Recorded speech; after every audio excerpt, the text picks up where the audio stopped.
கண்ணை இமை காப்பது போல பெற்ற பிள்ளைகளை அரவணைப்போர் மத்தியில் தன் மகளையே அடித்து கொலை செய்த தாயொருவரை கைது செய்த சம்பவம் அம்பாறையில் பதிவாகியுள்ளது. அம்பாறை மத்திய முகாம் 4ஆம் பிரிவில் கடந்த 31ஆம் தேதி தாயொருவர் தனது மகளை கொலை செய்து புதைத்துள்ளார்.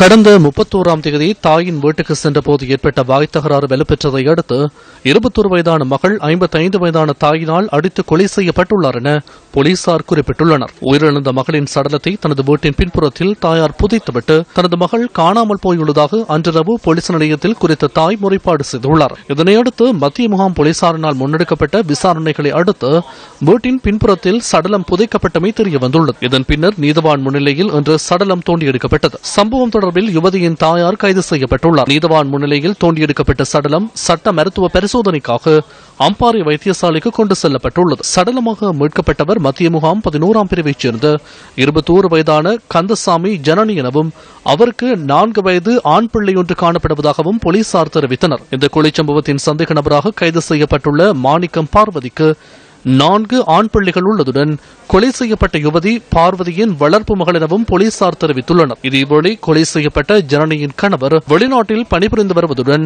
4 வயது மகன் உறவினரின் வீட்டில் வசித்து வருகின்றமை குறிப்பிடத்தக்கது. கூட சேர்ந்து செய்தாக்கள் எடுத்து அவங்களுக்கு கொடுக்கணும். இவ்வளவுதான் சந்தேகம் இல்லை. ஆனால் அந்த புள்ள தாயில அந்த புள்ள வளராது. புள்ள தண்ணிய வாழ்றது நினைச்சா எங்களுக்கு இதாகி இனிமேலும் இன்னொருத்தருக்கு இப்படி நடக்க சம்பவம் நீங்க எடுத்து தரணும். இந்த சம்பவம் தொடர்பில் மத்திய முகாம் போலீசார் மேலதிக விசாரணைகளை மேற்கொண்டு வருகின்றனர்.